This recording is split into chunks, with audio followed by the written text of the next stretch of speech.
Thank you for joining me as I look back on some of my favorite moments when I was able to visit with Eustace Conway, the mountain man, in North Carolina.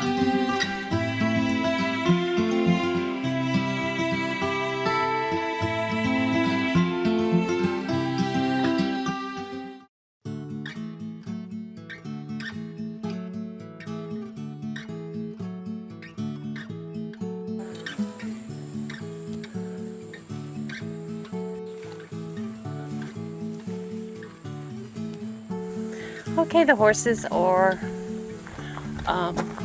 hitched up and we are waiting for Mr. Eustace. And we'll get underway on the tour. He arrived on a motorcycle.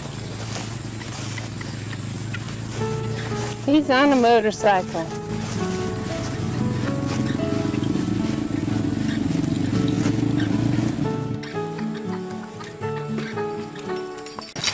You know, we're close to the historic triangle, so we get to see a lot of the living history all the time whenever we want to down there. We love the living history. Well, this is living history that's living. Living history. Like living history. Like we really live this way. And this is our blacksmith shop where we make a lot of the ironwork here. And so we get the forges so hot that the metal gets so hot that you can pound on it on top of one of those anvils and shape it the way you want it. And make hooks and knives and axes and hammers and tongs and all sorts of things. So most all of the tools hanging on the top there have been made. Every one of them. Yeah.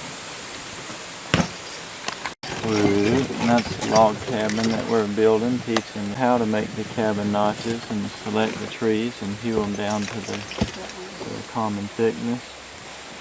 And then eventually it's going to be like a Lincoln log set. We'll take it apart and get children to put it back together again and again and again. Oh, that's a big pine there right beside you. You see that? This one? It's one of my favorite trees at Turtle Island. It's just so big and healthy and balanced. I just really enjoy seeing that big straight guy. He is huge. Preston said he wanted to build that so far up that when a child climbed up there, they overcame their fears and they knew they had done something. That's an interesting building largely because the children built it during their camp. The first day of camp there wasn't a building, just a pile of lumber. And the parents came to pick up their children 14 days later. Look Mom, look Dad, look what we made. Parents walked in looking for like a box or a basket or a birdhouse or something. And it's like, well, where is it, son? Mom, the building, the whole building. The whole building. Wow. Parents couldn't believe their little boys had made that, you know. We don't let what's been done before stop or limit us. Wow. We just use our imagination and go forth with creativity and inventiveness. And this is the bridge that I made from the black locust tree.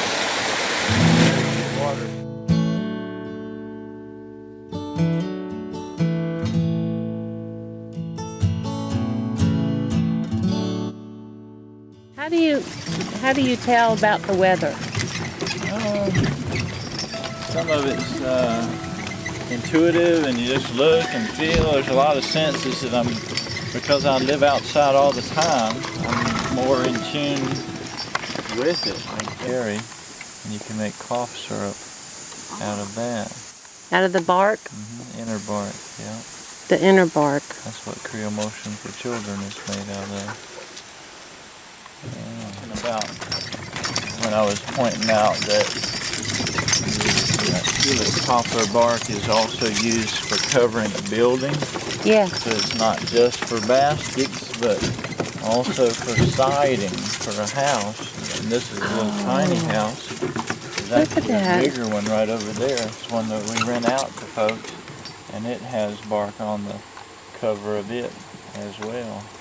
And it just makes it blend right into the forest. It sure does. And inside of that is a hydroelectric generator. Instead of making electricity with gasoline or diesel or coal, we just make it with falling water. Just the pressure of water coming down the mountain. We've been taking pictures of the yellow flowers, but we don't know what they are.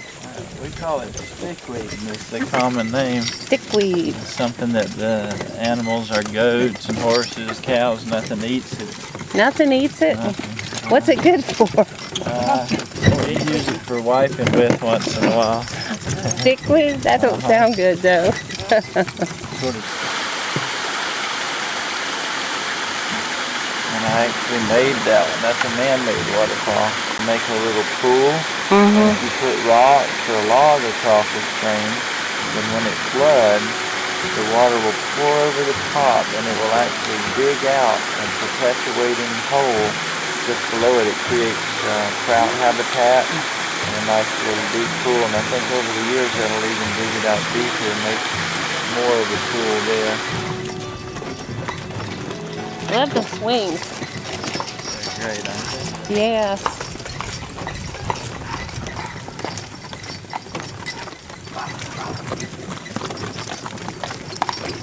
How you doing back there, Debbie? Try to take it all in. And you got little benches sitting around. He's a wild man. What is it?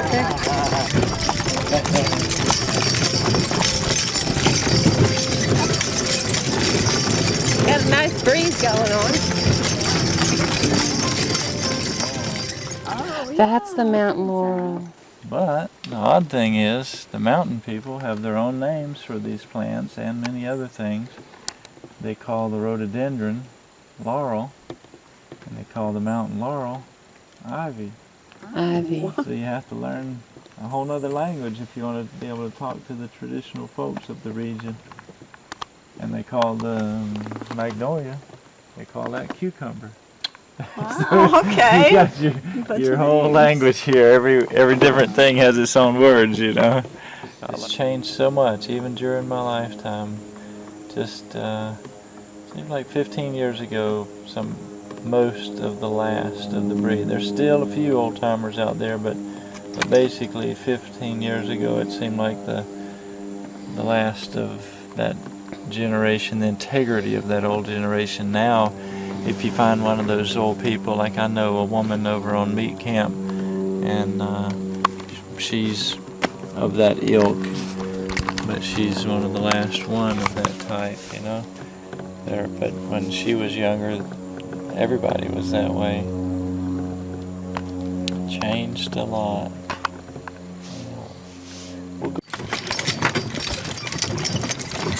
This is witch hazel. Oh, I love witch hazel. Yeah. I have some of that in my bathroom. And there you go, some in the wild. Here, you want to look? Yeah. Natural state. Which hazel is it? Oh, it's that hazel. Here's a different plant. This is called the goosefoot maple. If you look at the leaf, it has like the shape of a footprint, a track of a goose, you see, or a duck for that matter. Goosefoot. That is the black locust, that bridge we sat on for a while. Oh, yes. It's made from this tree. This is the most rot-resistant tree in the whole forest. That allows you to make something like these spent stakes is black locust, this same tree. I mean, yesterday we fired 3 shots at it really close, you know, but it dissipated. I'm coming up behind you.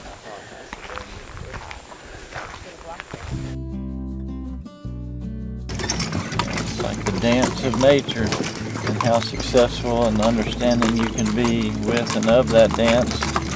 It depends on how well things work out or not. Well, Eustace invited Debbie and I to hang around and find the waterfall. So he told us where to go, and we just had a picnic lunch, and now we're going to go find the waterfall. And here it is. Here's the waterfall. Thank you, Eustace. Thank you for letting us enjoy your waterfall.